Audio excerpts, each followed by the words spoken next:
Hey. All right, we're recording. All right. So we're going to do a little video today to kind of go over one of the things that I had to look up. So, I don't know, we'll cut on that one. Okay. Cut it out. Cut it out. Okay. Oh, I got my drink. I'm going to leave that in. Yeah. What?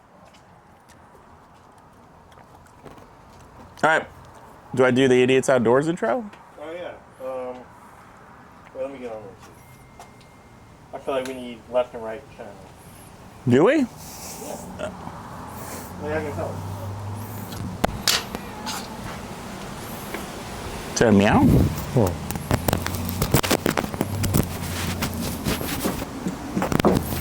You want me to start? Let me check. Test. Yeah, I'm good. Test? All right. All right, guys, it's Nate with Idiot Outdoors. We're going to do a little video today. Occasionally, like, if you're out fishing and you need to spool a reel and you're by yourself. So a lot of times there's, I've done it with a buddy. You'll have some guy with a pencil kind of holding one of these and then kind of spool it. And the important thing is, like, you want to do, like, tension when you're reeling these in. Otherwise, your line will get kind of twisted up, and that's how you get, like, bird's nests whenever we're fishing out. So what we're going to do today is showcase like just the basics of, tying a knot, what knot you use to tie it on the reel. But we're going to do something interesting as far as like how you can spool this reel by yourself. It's going to involve a shoe. So you have to wear shoes when you're fishing adventure, not Crocs. Well, this is the assumption as you're going to do this at your house. But I guess if you're out fishing and then you get a really big fish and he spools you and gets away, and you just happen to have line that you want to re-spool it, which is, we'll see how often that happens. But so what we got today is just basically nothing too special. We got a pair of scissors. This is just braided line that I used. It's a 20-pound braided line. It's going to go on a Penn Spinfisher 4500. It's like a medium action rod that I got a couple months ago. This is going to be pretty good for like canal fishing. Typically I'll run a braid through this and fill it up to where it kind of fits the capacity, and then at the end of the line I'll have leader, but that'll be a different video. So the first thing you're going to do... Alright, so we're done? Yeah, take 4. Alright, take 4. So we just kind of hit some mishaps here. It's kind of difficult to do this tying on with the table. So basically I have the fishing line. You're going to run it through one of your main eyes right here, and you want to make sure you do that because it kind of helps stabilize it when you start reeling it in to start spooling your line. What's up with the shoe? So the shoe is going to be something that you're going to see the trick on how to do your spooling a fishing line or fishing reel without needing help. So the first thing you're going to do is basically on the reel, I have the bail open, and you tie an overhand or arbor knot. So the first thing you do is basically take one end, and so this is a little bit easier when I don't have the table, I'm holding it, but I'll try it here. So you just tie an overhand knot here. Oops. Right there. So I got my overhand knot. It's just basically a loop.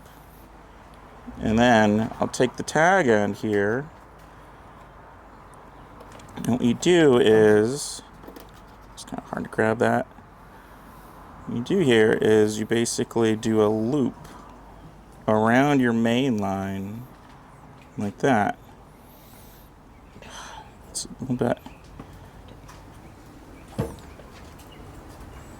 A loop around your main line. And then from there, you're going to tie another overhand knot.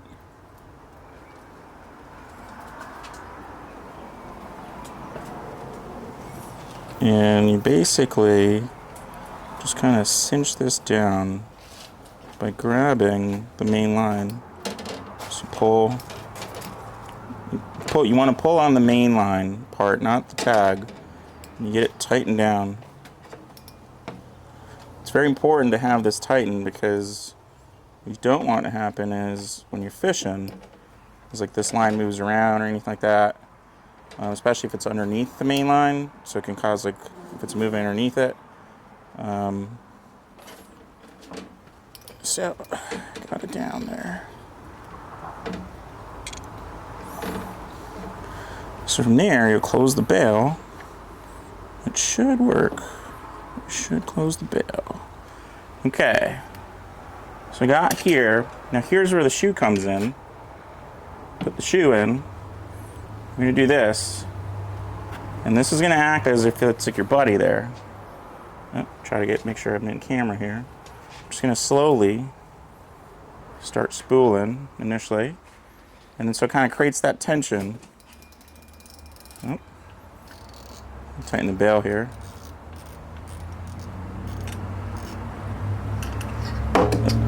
Whoops. Cut on that one. Okay, we're back.